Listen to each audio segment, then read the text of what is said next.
Prepárate para la declaración de la renta. Muy buenas, soy Francisco Martínez y soy asesor fiscal y laboral. Y aunque me veas aquí con estas pintas un poco y aquí en una terraza, pues soy, como digo, asesor fiscal y laboral desde hace más de 10 años. Y en este vídeo te quiero hablar de todo lo que necesitas tener en cuenta antes de presentar la declaración de la renta. También comentarte que aquí abajo te voy a dejar un índice para que puedas irte a la parte del vídeo que más te interese, y también como asesor fiscal, si necesitas a una persona para presentar tu declaración de la renta, que sepas que puedes contar conmigo y te puedes poner en contacto conmigo, valga la redundancia. Aquí abajo en el cajón de información y en el primer comentario te dejaré un enlace para que contactes conmigo si lo deseas. Pues bien, dicho eso, vamos con la información del vídeo. Lo primero que debes de tener en cuenta es la fecha de presentación de la declaración de la renta. Este año la declaración de la renta comienza el 11 de abril y termina, como todos los años, el 30 de junio. Eso sí, si quieres domiciliar la declaración de la renta, tienes hasta el 27 de junio para hacerlo. Como todos sabéis, la declaración de la renta pues me puede salir a devolver o a pagar. En el caso de que me salga la declaración de la renta a devolver, lo que siempre se recomienda es que presentes la declaración de la renta cuanto antes.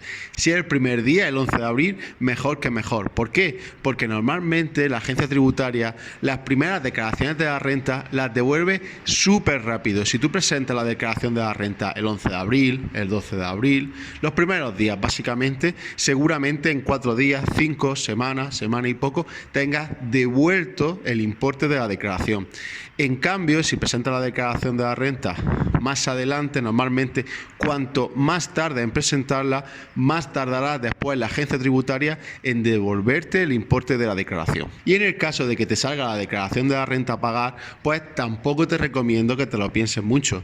¿Por qué? Porque como te acabo de decir, la declaración de la renta se puede domiciliar el pago. ¿Esto qué quiere decir? Que si, por ejemplo, yo presento la declaración de la renta el 1 de mayo con domiciliación, hasta el 30 de junio no me van a cobrar la declaración de la renta. Por lo tanto, puedo presentar la declaración de la renta, la tengo presentada, me quedo tranquilo y de todas formas no tengo que pagarla hasta el último día de la declaración, que tampoco tengo siempre que pagarla entera, porque también siempre la declaración de la renta se puede pagar en 2 plazos sin intereses. En ese caso pagaré el 60% el 30 de junio y el 40% restante se pagará aproximadamente en noviembre.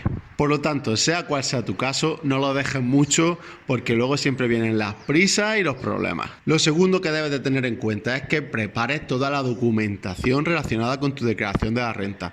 Si trabajas por cuenta ajena, has cobrado el paro, si tienes unos intereses que te ha remunerado el banco, cualquier ingreso que hayas tenido de un tercero en el que te hayan practicado retenciones, debes de pedirle a este tercero o a esta empresa, tienes que pedirle tu certificado de retenciones para comprobar que lo que se ha declarado y lo que luego sale en la declaración de la renta es lo correcto. Pero no solo es esta documentación, porque como digo, este en el caso de que, por ejemplo, pues hayas cobrado una prestación del SEPE o, por ejemplo, que hayas trabajado en una empresa como trabajador por cuenta ajena.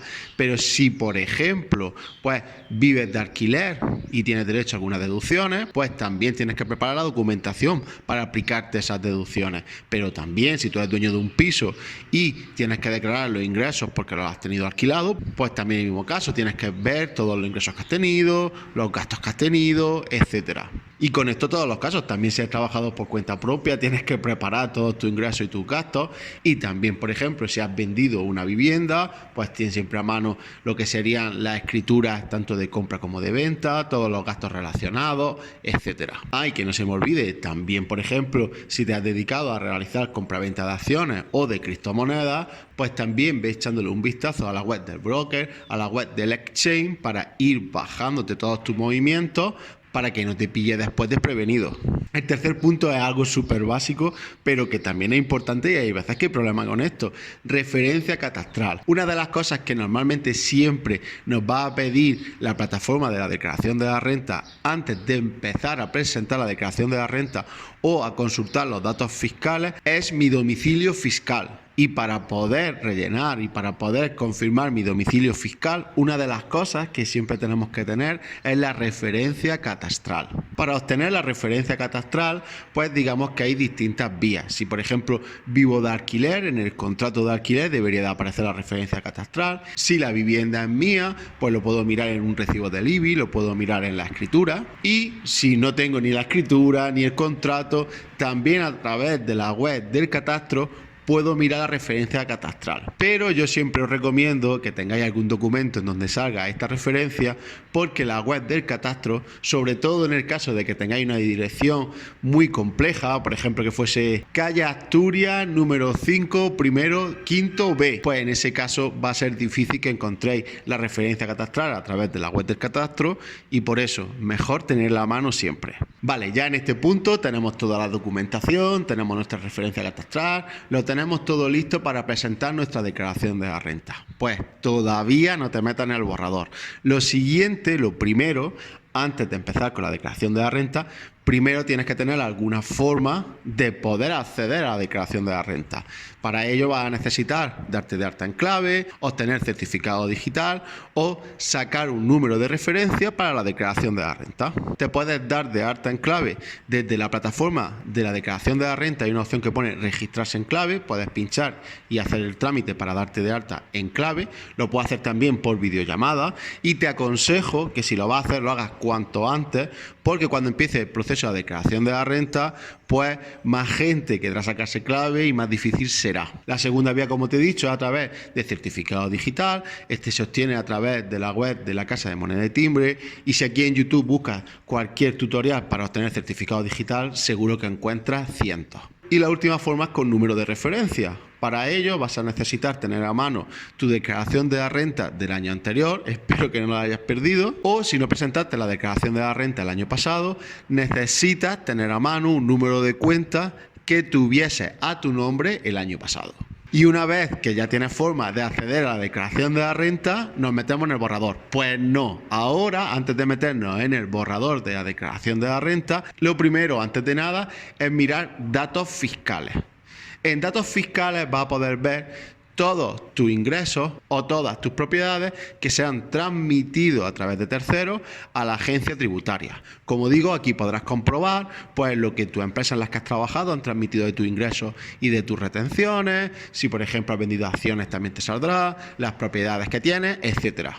Por lo tanto, antes de irte al borrador de la declaración de la renta, mira datos fiscales, porque además hay ciertas cosas de datos fiscales que no se transmiten de forma automática al borrador. Por lo tanto, siempre antes de mirar el borrador, datos fiscales. Y ya con todo esto estaríamos preparados para irnos al borrador y comprobar todo. Excepto que lo único que tendríamos que mirar antes de nada, antes sobre todo de aceptar el borrador de la declaración, es mirar qué deducciones tenemos derecho. Digamos que básicamente hay tres tipos de deducciones. Primero tenemos las deducciones estatales, tenemos después las deducciones autonómicas y por último tenemos las deducciones de resultados, que la más conocida de estas, por ejemplo, es la deducción de madres trabajadoras, que para 2023, no para esta declaración, se ha ampliado a más casos. Para ver a qué deducciones puedes tener derecho y también qué requisitos se exigen para aplicarte estas deducciones, lo mejor que puedes hacer es irte al manual de la declaración de la renta. Para encontrarlo, lo único que tienes que hacer es irte a Google y escribir Manual de Declaración de la Renta 2022. Lo más probable es que sea la primera opción, la de la agencia tributaria, pincha en ella y te metes dentro del manual de la declaración de la renta. Comprueba que sea el último, el de 2022. Una vez dentro del manual de la declaración de la renta, pues aquí verás que hay muchos capítulos. En los capítulos finales verás que hay dos capítulos. Uno que pone deducciones estatales y en otro que pone deducciones comunidades autónomas. Pues pincha en estatales para ver todas las deducciones que hay estatales, pincha en la comunidad autónoma y luego en tu comunidad para ver a las que podrías tener derecho en tu caso. Y por último, para ver las deducciones de resultados, pues por aquí te voy a ir enseñando en vídeo cómo acceder, cómo llegar hasta para ver lo que serían las deducciones de resultados, porque digamos que la ruta es un poquillo más compleja. Pero ya digo, por aquí lo estarás viendo ahora y sin problema llegará a la misma. Y ya con todo esto, creo que ya estás 100% preparado para, como digo, presentar tu declaración de la renta. Te recuerdo, si necesitas asesor fiscal para presentar la declaración, aquí abajo tienes la forma de ponerte en contacto conmigo. Como siempre, si te ha resultado interesante este vídeo, no olvides de darle un me gusta, compartirlo con cualquier persona que creas que también le puede resultar interesante esta información, y si te ha quedado cualquier duda, aquí abajo en comentarios me la dejas, que contesto absolutamente todos los comentarios. Y por supuesto, no te olvides de suscribirte a mi canal para no perderte ninguno de los vídeos que subo absolutamente todos los días y los directos que realizo de lunes a viernes a las 4 de la tarde. Así que nada, nos vemos en el siguiente vídeo. Chao.